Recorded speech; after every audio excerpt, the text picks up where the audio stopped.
La intención de la tentación, repito, es el debilitamiento de tu fe y de tu relación con Dios. Cuando la fe viene a nosotros, tiene esto como meta. Y quiero joven y adultos presentes esta tarde. Cuando la tentación venga a tu vida sobre cualquier cosa, porque ya vimos que no solo es en el ámbito sexual, sino pueden ser 1500 cosas a las que tú puedes ser tentado en medio de una prueba, recuerda esto. Esta tentación que está viniendo a mi vida ahora tiene un propósito. Quiere debilitar mi fe y quiere debilitar mi relación con Dios. Esa es la meta. A lo que alguien decía, la prueba está relacionada con mi carácter y con mi fe en Dios, que debe ser mejorada cada vez. En cambio, la tentación está relacionada con mi naturaleza pecadora. La tentación viene más bien a estimular mi naturaleza pecadora. ¿Es a eso a lo que nos referimos cuando decimos que todos somos pecadores? Cuando uno dice que todos aquí somos pecadores, yo no estoy queriendo decir que yo a todos los he visto pecar. Cuando decimos que todos somos pecadores, lo que estamos diciendo es que todos tenemos una naturaleza pecaminosa, en la que ahora en Cristo, por el Espíritu Santo, como vimos el domingo, contamos con otro poder, con otra fuerza para poder batallar. Y cuando hemos caído en pecados, tenemos la gracia que nos restaura también. Amén. Hermanos, decía el teólogo puritano John Owen en su libro La Tentación, él decía, las pruebas ayudan al creyente a conocer el estado de su salud espiritual. Eso hacen las pruebas cada vez que llegan a nuestras vidas. Así que hemos visto un poco esa distinción.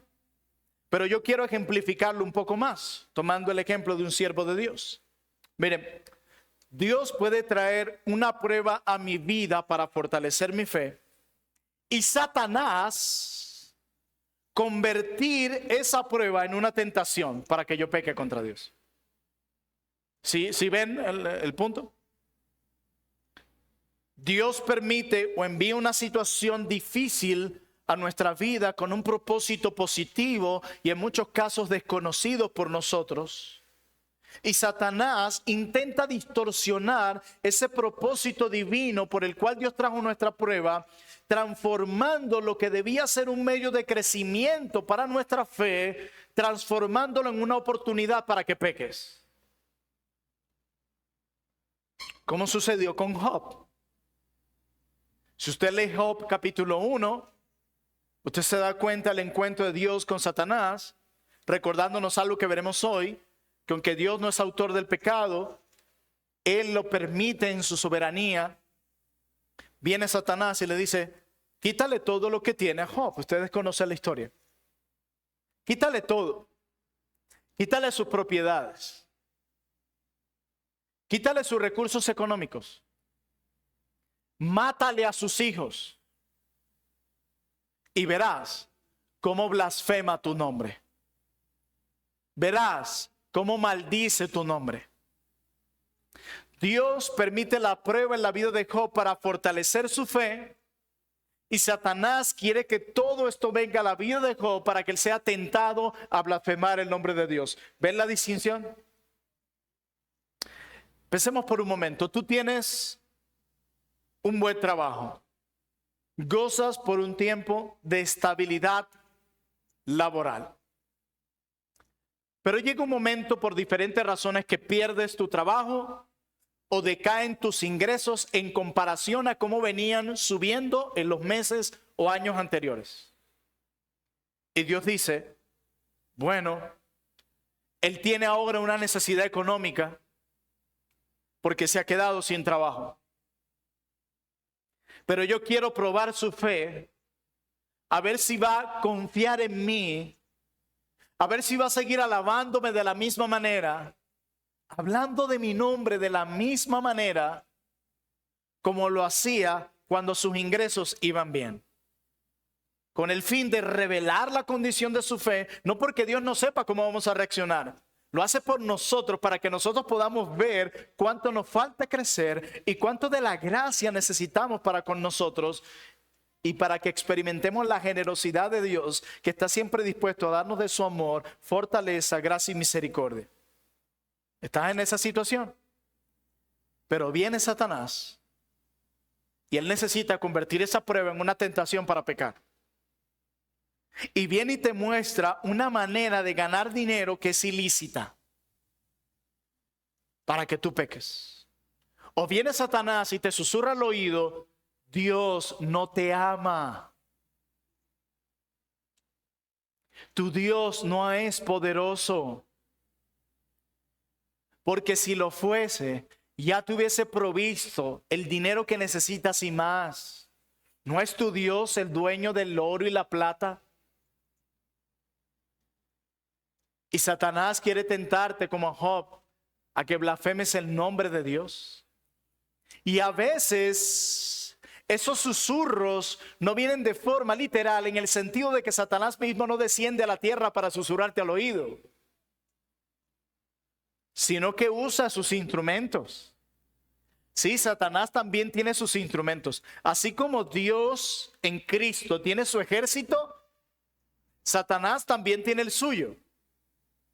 Y con Job, Satanás usó a uno de los miembros de su ejército. ¿Saben quién era? La esposa de Job. Juan Calvino le llama el instrumento de Satanás a esa mujer.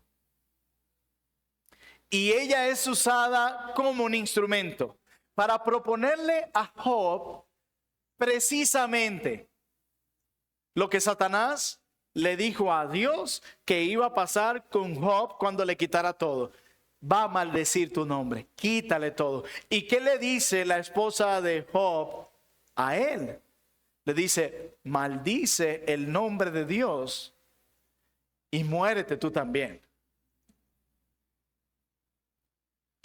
Satanás usará sus instrumentos en redes sociales, televisión, familia, amigos, o como veremos hoy, tu propio corazón, para susurrarte mentiras, para convertir lo que es una prueba en una tentación para que peques.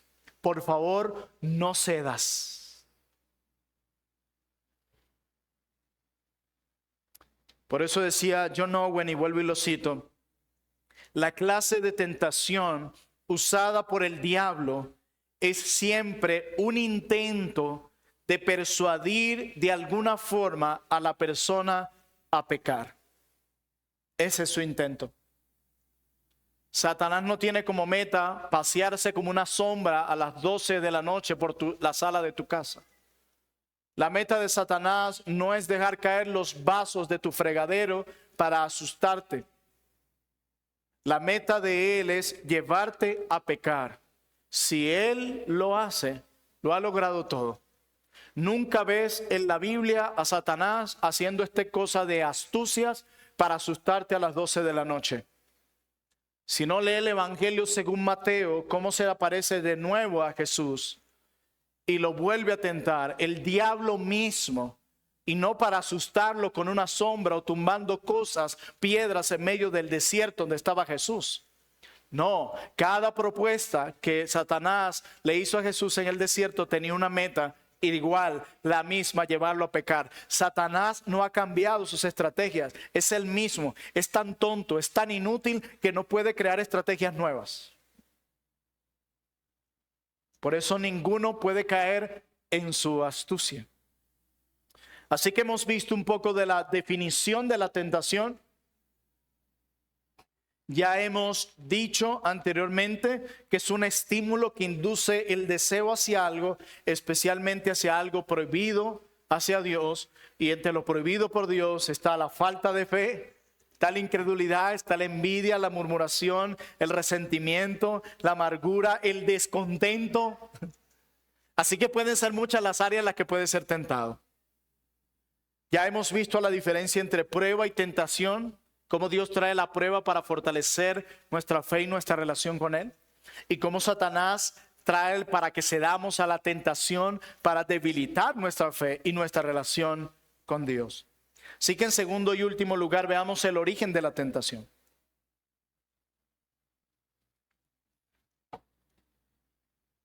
Santiago dice que somos tentados y seducidos por nuestra propia concupiscencia, o lo que es lo mismo, por nuestra propia pasión, o por lo que es lo mismo, por nuestros deseos distorsionados dentro de nosotros.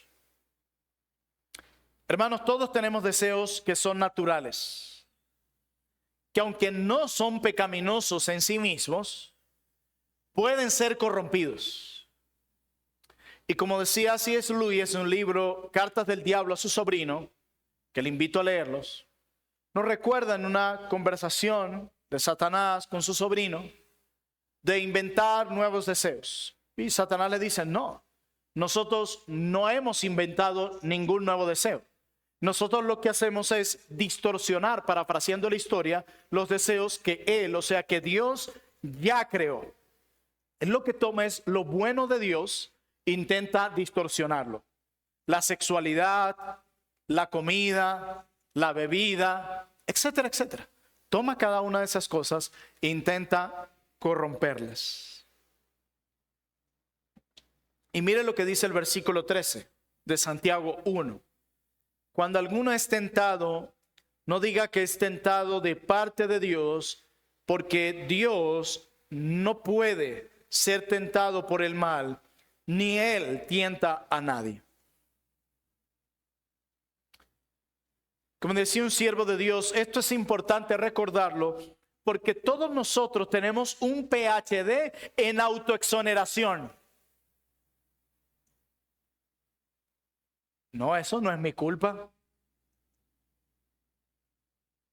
Dígame si estabas en la casa ajena y por casualidad rompiste un adorno preciado por los dueños de la casa. No fue mi culpa. Es más, ¿quién le mandó a poner eso ahí? Solamente una persona con problemas se le ocurriría, sabiendo que hay niños en la casa, poner algo a esa altura. Eso no fue mi culpa, ni de la niña o del niño. Tenemos un PhD en autoexoneración. Hacemos todo lo posible para librarnos de nuestra culpa. O lo que hemos dicho anteriormente, nos encanta encender nuestro abogado interior. No es que fue tu culpa por tal razón y por tal cosa. Sí, yo te respondí mal, pero fue porque tú me respondiste mal primero. Sí, yo me puse irritable, pero es que tú no sacaste la comida a tiempo cuando dijiste que la ibas a sacar. Intenta echarle la culpa a cualquiera, pero lo que salió de aquí adentro fue tu culpa. La acción de esa persona solo hizo revelar y salir a flote lo que estaba allí. No, pero en esta iglesia hacen que uno se amargue. En esta iglesia, no. La iglesia solo contribuyó a sacar de ti lo que ya estaba dentro de ti.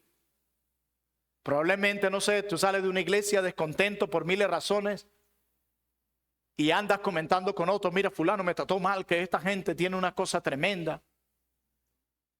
Pecado de murmuración. Tú dices, no, pero es que esta iglesia, si no fuese sido por esta iglesia, o lo que me hicieron y me dijeron, yo no estuviera hablando contigo de eso a espaldas de ellos. No, la culpa no fue de la iglesia. La acción de la iglesia reveló que dentro de ti siempre había estado el pecado de la murmuración. Y dicha situación lo sacó a flote. Y pare la lista de contar. Y todo eso se lo debemos a, como alguien decía, a papá Adán y a mamá Eva. ¿Quién peca? Dice, no fui yo. Fue la mujer. Y yo creo que más bien tú, Dios, eres el que tiene culpa aquí, porque esta fue la mujer que tú me diste.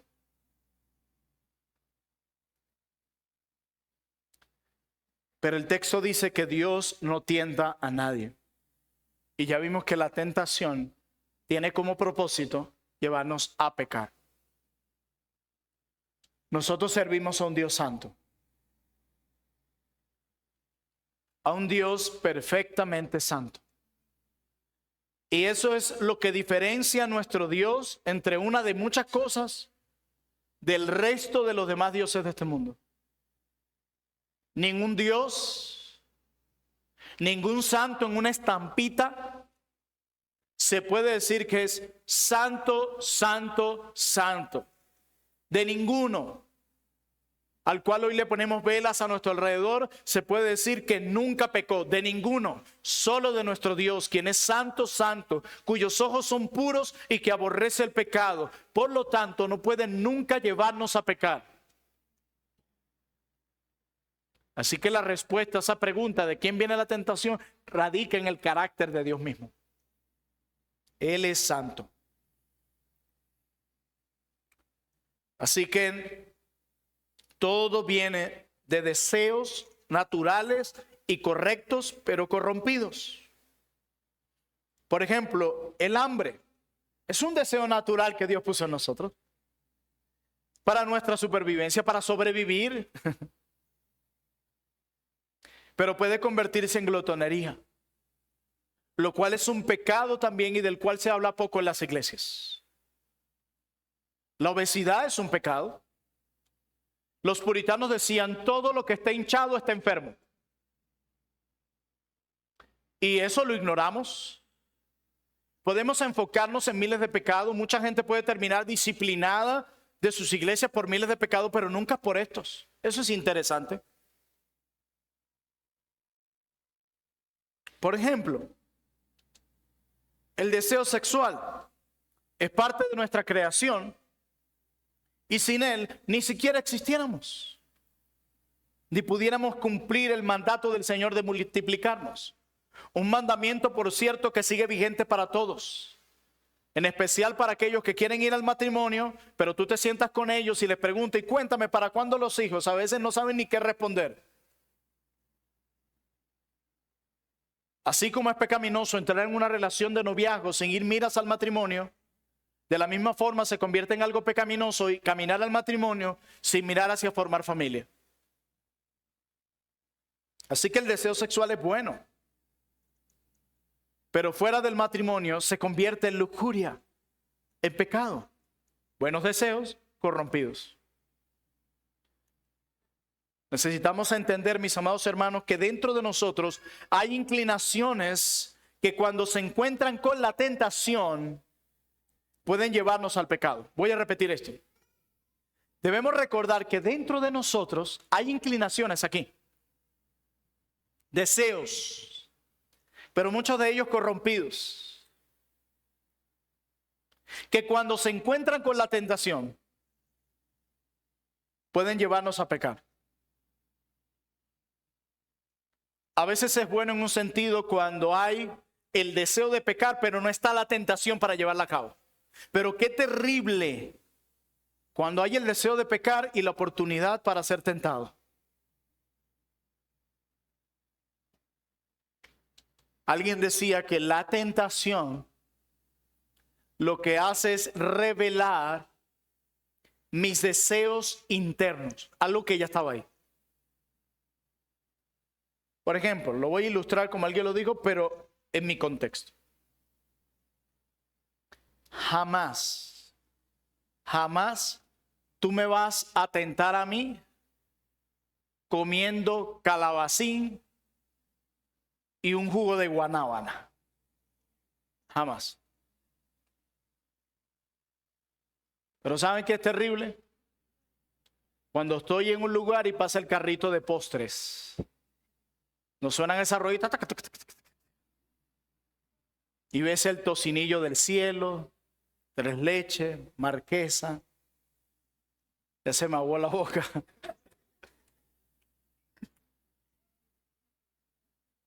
Ahí sí me vas a tentar porque hay un deseo dentro de mí, una inclinación dentro de mí hacia esas cosas. Pero con el calabacín, el jugo de guanábana, no, porque dentro de mí no hay una inclinación, ni hay un deseo, ni anhelo por esas cosas. Por eso es que le decía que la tentación revela mis deseos. Aquellas cosas en las que me tientan son aquellas cosas con las que están dentro de mí. Deseos en muchos casos corrompidos hacia donde se inclina mi corazón y que cuando llega la tentación salen a flote. De hecho, yo puedo saber por las cosas que me tientan cuáles son los deseos dañados que están aquí o que permanecen todavía aquí dentro. Si en medio de la prueba la tentación que viene a mi mente es tratar de tomar el control de ella o apelar a la ansiedad futurista, a pensar, ¿y esto qué va a ser? ¿Y si me voy a morir? ¿Y si no sé qué? ¿Y si lo otro? Yo puedo decir, wow, mi corazón tiende a la ansiedad. Sí, yo puedo decir que en medio de una situación, cuando pasa una chica, mi corazón no se resiste a mirarla y codiciarla. Yo puedo decir, dentro de mí hay un deseo corrompido con el que yo estoy luchando. Yo puedo decir, si en medio de una situación, al ver prosperar a otros y ver avanzar a otros, experimentar alguna clase de descontento, yo puedo decir, he aquí la batalla dentro de mi corazón, hacia donde tengo un deseo dañado que se revela cuando soy tentado. Y puedo usar 1500 ejemplos. El amor propio, los deseos de atención, de aprobación, de que me afirmen, de que me idolatren, de que me admiren. Yo puedo ver cuánto deseo tengo porque otros me afirmen cuando publico una foto en Instagram y estoy entrando a cada momento a ver si varios le dieron like. Eso está revelando que mi corazón se inclina a buscar la aprobación de otros. Y puedo citar 1000 ejemplos más. La tentación revela los deseos de mi corazón. Y estoy seguro que aquí nadie es inocente, incluyendo el que te habla. Todos hemos sido tentados a pecar. Y muchas veces hemos cedido a ello, tristemente. Y se ha debilitado nuestra fe y nuestra relación con Dios.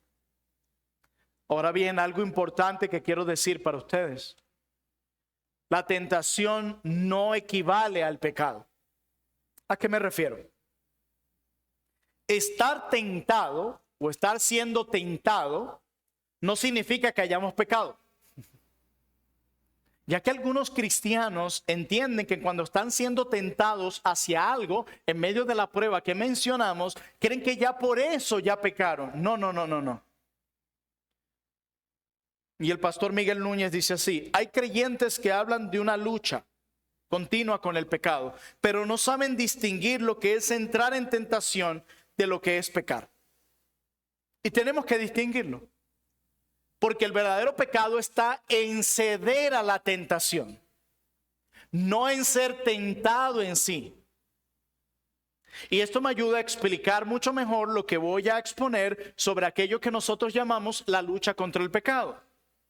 Lo que voy a decir a continuación y lo que acabo de decir ahora nos va a ayudar, nos va a dar luz con respecto a un vocabulario que nosotros tendemos a hablar. Y es, mira hermana, ora por mí porque yo estoy luchando con este pecado.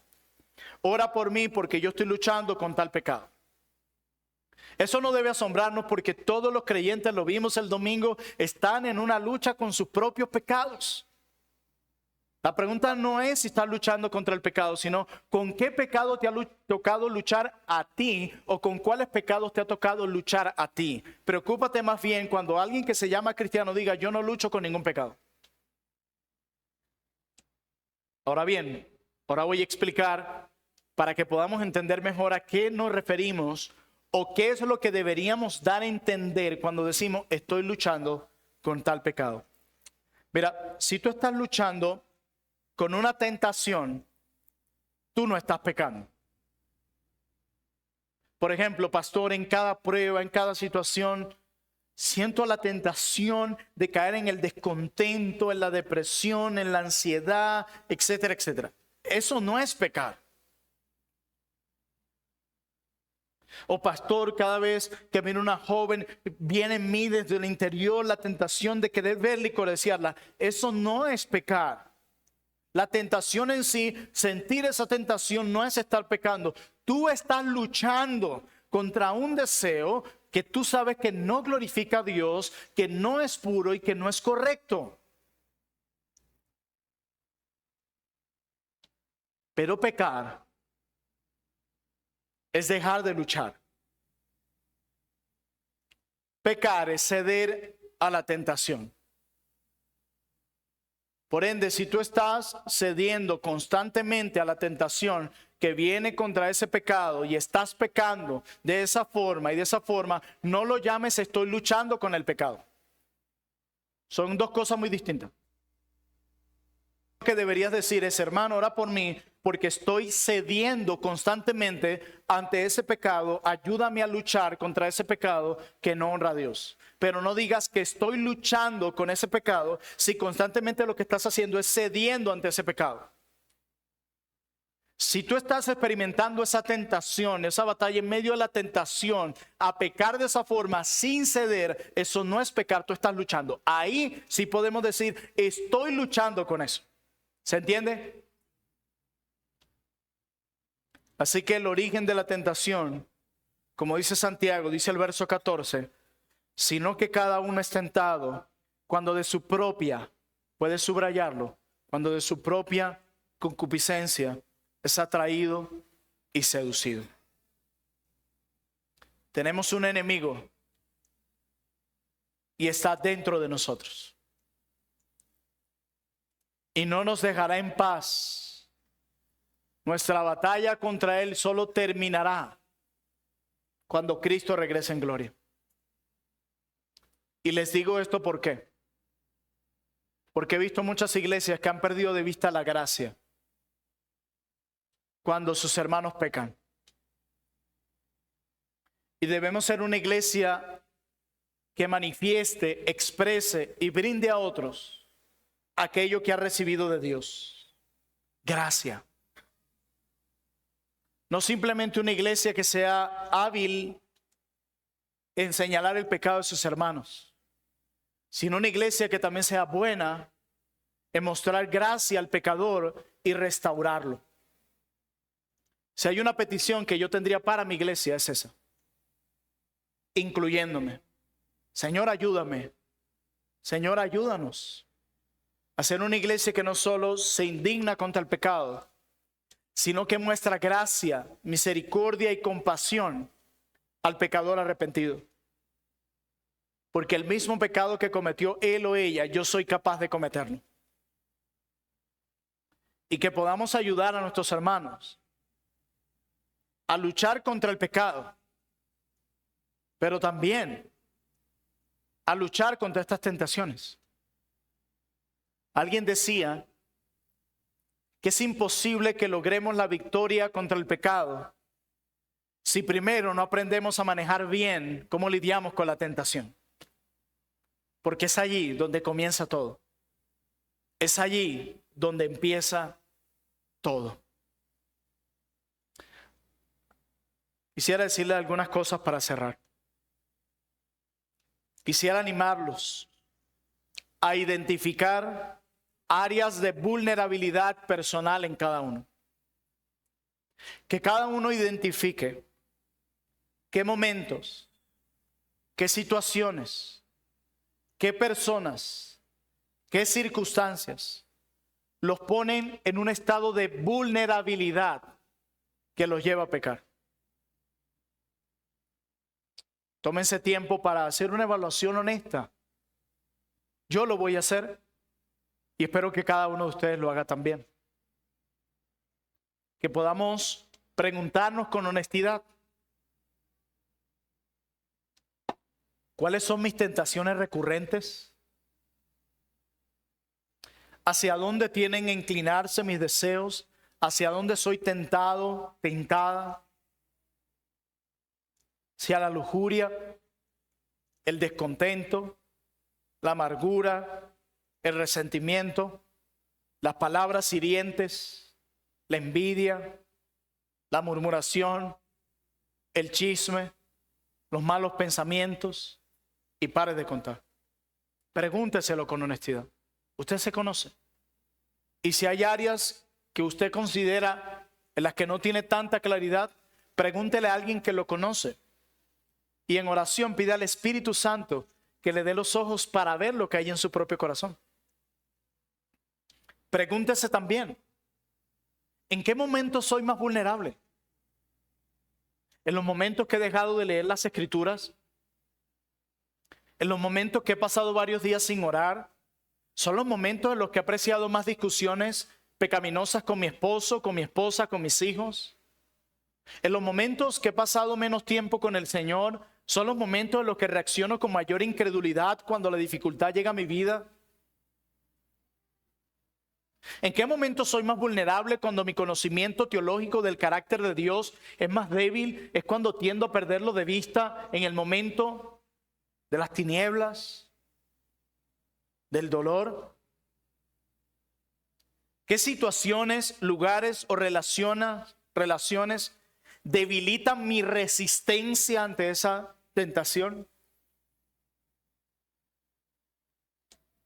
Por eso nosotros hemos aconsejado, nunca estés a solas con una mujer que no es tu esposa. Y a veces esto te puede llevar a, lo siento, no te puedo, aquí decimos dar la cola, llevar a alguien, porque sencillamente tú y yo puede ser malinterpretado o puede generar alguna tentación, no lo sabemos. Muchos pecados terminaron en algo que diríamos, no, que va, no exageres. Se nos olvida que las pequeñas zorras son las que echan a perder el viñedo. Y esto volvemos al punto, volvemos no solo en el tema de impureza sexual, en todas las áreas que pueda haber, en el dinero, posición de trabajo, lo que sea. ¿Cuál es tu tentación cuando alguien está hablando de sus habilidades laborales? ¿Te pica la lengua por sacar tu lista, tu currículum de las 1500 cosas que has hecho? ¿Para qué? ¿Para presumir qué? ¿Para dar demostrar qué? Y vuelvo y digo, y pare de contar, puedo seguir más ejemplos. ¿Cuáles son mis alarmas tempranas que indican que estoy entrando en tentación? Y quizás para algunos aquí ya sea tarde y han cedido a pecados de los cuales se arrepienten. Y quiero decirles que aún para los pecados más fuertes que puedan venir a sus mentes, en la gracia de Dios hay perdón. Pero si Dios les concede hoy escuchar estas verdades, es para que de hoy en adelante den pasos distintos, tomen un rumbo diferente para cuando llegue la tentación. La tentación no hace distinción entre edades, tiempos en la fe, conocimiento teológico o lugares opuestos en la iglesia. No, desde el liderazgo hasta el más nuevo en la iglesia va a ser tentado. Y al mismo tiempo todos por Dios seremos probados. John Owen dice, tome tiempo para estudiar su propia naturaleza. Conozca bien la clase de persona que realmente usted es. Y no trate de justificar o excusar la maldad y las debilidades que tiene. Hermanos, la victoria sobre la tentación no está en nuestra fuerza, sino en el poder de Dios obrando en nosotros. El domingo hablábamos de que no somos de los que andamos conforme a la carne, sino conforme al Espíritu. ¿Y eso qué quería decir? Que ya no batallamos contra el pecado en las fuerzas de la carne, sino en el poder del Espíritu. Como decía John Owen, mata el pecado o el pecado te matará a ti. Hermanos, esta no es una batalla que podamos tomar ligeramente, pero tampoco es una que debamos enfrentar con desesperación. En medio de la tentación, corre a Dios. Pide de sus fuerzas, resiste, resiste, resiste. Porque un día, como dijo Santiago, el Señor dará la corona a aquellos que le aman. Aquellos que resisten la tentación, como dijo Santiago, serán llamados bienaventurados, verdaderamente felices. Y yo estoy seguro que cada uno de nosotros quiere experimentar ese tipo de felicidad. Que podamos decir, como dice aquel himno, cuando he caído en tentación y al sentir condenación, podemos mirar al cielo y encontrar a aquel que murió por nosotros. Él no nos ha dejado desprovistos de su gracia, de su poder. Ya Cristo ha conquistado cada uno de nuestros pecados en la cruz. No sé qué te está tentando ahora. No sé qué prueba el Señor ha traído a tu vida para fortalecer tu fe y tu relación con Él. Pero no pierdas de vista su amor, su gracia. Pero tampoco pierdas de vista que en esa prueba Satanás vendrá para tentarte a pecar. Así que resiste en el poder de Dios. Oremos.